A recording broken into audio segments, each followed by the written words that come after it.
Time now for your forewarned weather with Chief Meteorologist Alana Brophy.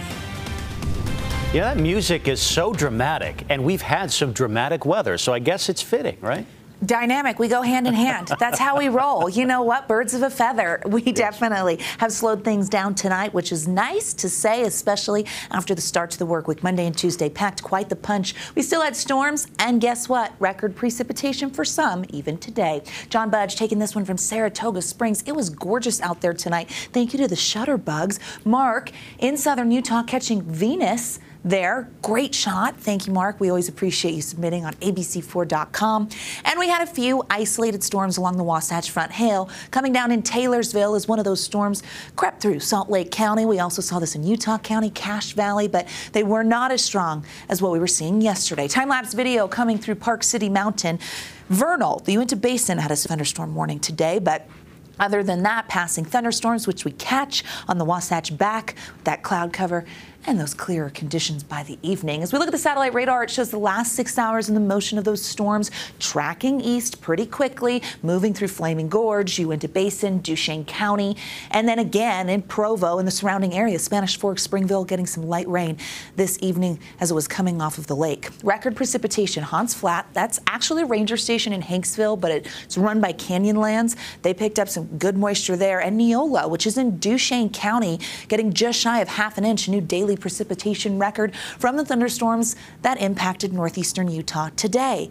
Oh, the midweek. Can you believe we've made it to the midweek? We had dry conditions with sunshine in southern Utah. That Black Desert Skycam view kind of shows what we were facing down there in Ivins and St. George, where the heat remains on. We've been below average in northern Utah, but that changes as we head into tomorrow. But down south, they've been right on the money, hitting the 100s today, topping out at 101 in St. George. We saw 80s along the Wasatch Front to 89 in Salt Lake. We were knocking on the door of 90. That's still 4 degrees below where we typically are this time of year. 70s, 80s, and 90s on the eastern side of the state. You can actually see those warmer temperatures in the West Desert where our drying pattern started, and we were drying from west to east. So we managed to get rid of those storms. That lingering monsoon moisture still performed even for our Wednesday. 70s with mostly clear skies heading into tonight. We'll hit those 60s, mid 60s to upper 60s for overnight lows, and we will see those numbers climbing as we head into tomorrow with more sunshine and dry conditions. Let's take that breather together.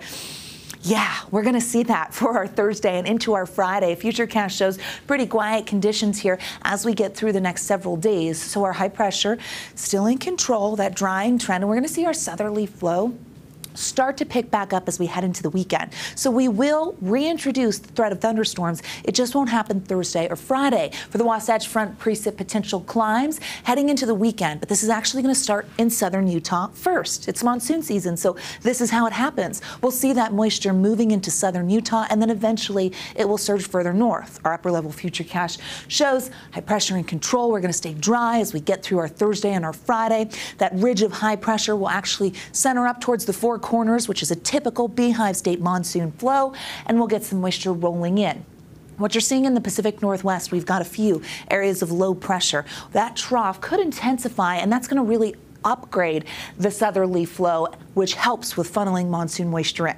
Long story short, threat of thunderstorms for your weekend will be there. The flash flood threat returns. This is Saturday, Sunday, and even into early next week, where we'll keep those storms on deck because of the big picture. And that's why I like to show it to you. We just don't like to forewarn you. We like to tell you why. Regional forecasts showing you those numbers, 80s and 90s. We bump back to average tomorrow. That is average in Salt Lake, 93, 92 in Delta, 98 in Moab, 101 in St. George. We'll get a repeat performance. Who said encore? Because it's happening as we head into tomorrow. St. George 7-day does show those storms, represents that monsoon moisture coming back.